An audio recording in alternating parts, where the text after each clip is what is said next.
tes filles, barque sur le Nil. Je suis dans ta vie,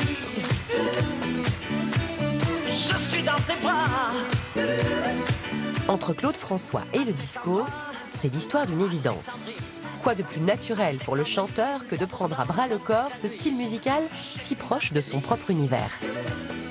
En 1978, la star réalise un album 100% disco, bien conscient que les Français y ont une carte à jouer. Que la révolution musicale actuellement française existe dans le monde entier, c'est très très sérieux. Ça s'appelle le disco. Alors quand vous écoutez, vous dansez, vous achetez du disco, vous ne pensez pas que c'est français, je vous garantis que c'est absolument français, à tel point que quand on fait du disco à l'étranger, et en Amérique en particulier, on précise French disco. Alors à part les vins et les fromages, on a maintenant du disco. C'est quelque chose de très très important.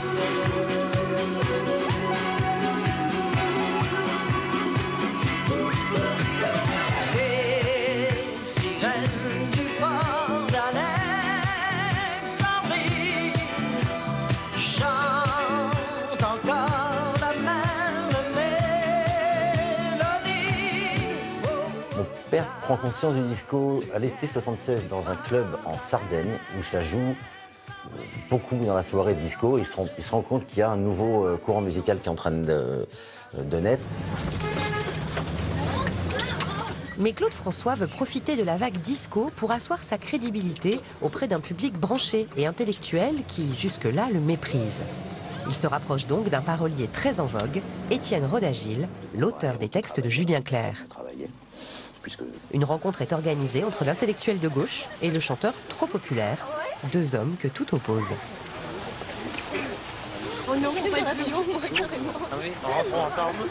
Pour la faire courte, ça ne matche pas. Mais à la fin de la rencontre, mon père a cette phrase de... Je dis pas ça parce que je suis son fils, mais pour le coup, parce que c'est vraiment vrai, de génie, un peu provoque, en disant à Étienne, bon, bah, ok, tant pis, je vais continuer à chanter des conneries pour les pauvres, et puis toi, tu continueras à écrire des chefs-d'œuvre pour les petites filles de Neuilly. Et ça, le mec, ça lui monte au cerveau. Après, il rappelle le lendemain et il dit, bon, ok, t'as raison. Dites-lui que je suis comme elle, que j'aime toujours les chansons qui parlent d'amour et d'hirondelles, de chagrin, de vent et de frissons. Dites-lui que je pense à elle quand on me parle de Magnolia, quand j'entends ces musiques nouvelles qui résonnent comme des bruits de combat. C'est de la sublime poésie. C'est-à-dire quand on écoute la qualité du texte de Roda-Gil sur Magnolia, par exemple, je ne connais pas une chanson disco qui ait un tel degré de poésie métaphorique. C'est un chef-d'œuvre. Pour moi, Magnolia, c'est probablement la chanson la plus aboutie de mon père.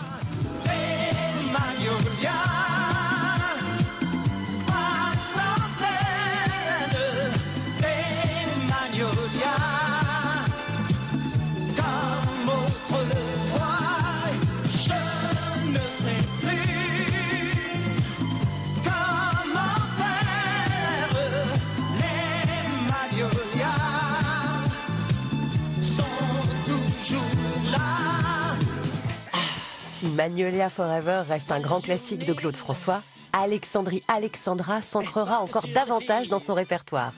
Avec là encore, Étienne Roda-Gil à l'écriture. Alexandrie, Alexandrie, où tout commence et tout finit. Moi j'ai plus d'appétit qu'un barracuda. J'ai pas le texte de la fin. Je comprends pas ce que tu dis dans la chanson. Hein? Je comprends pas ce que tu dis dans la chanson. Pour te consoler, je veux te dire, c'est pas compliqué. Si tu n'as pas très bien compris ce qui est écrit, c'est que l'auteur de cette chanson, qui s'appelle Étienne Roda-Gil, est un auteur très spécial. Il écrit des textes très très abstraits. Alors pour faire autre chose que ce que je fais d'habitude, c'est-à-dire des chansons relativement simples et compréhensibles par tout le monde, mais il y en a aussi pour toi. Il y a d'autres chansons que tu comprendras parfaitement parce que Étienne Roda-Gil n'a pas écrit toutes les chansons.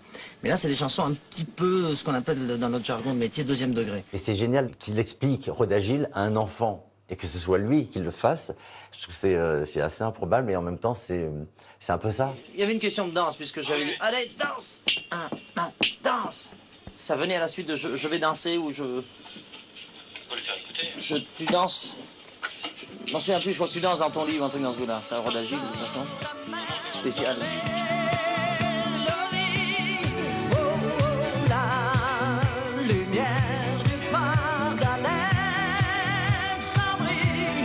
fait naufrager les papillons de ma jeunesse. Il y a une basse un peu syncopée dessus. Pour moi, c'est ça qui symbolise le disco.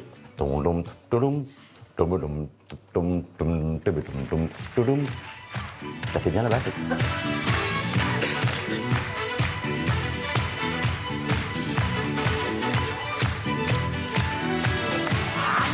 Le chanteur ne pourra en revanche jamais savourer l'incroyable succès du deuxième single de son album Disco. Voile sur les filles.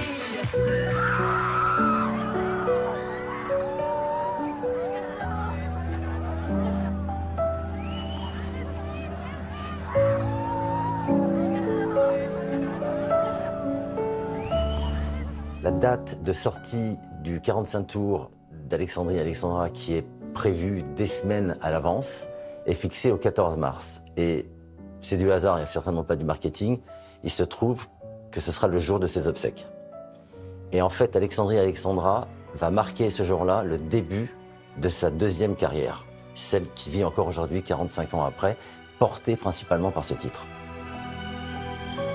Les deux derniers hymnes de Claude François sont rentrés depuis au panthéon de la chanson et du disco Made in France.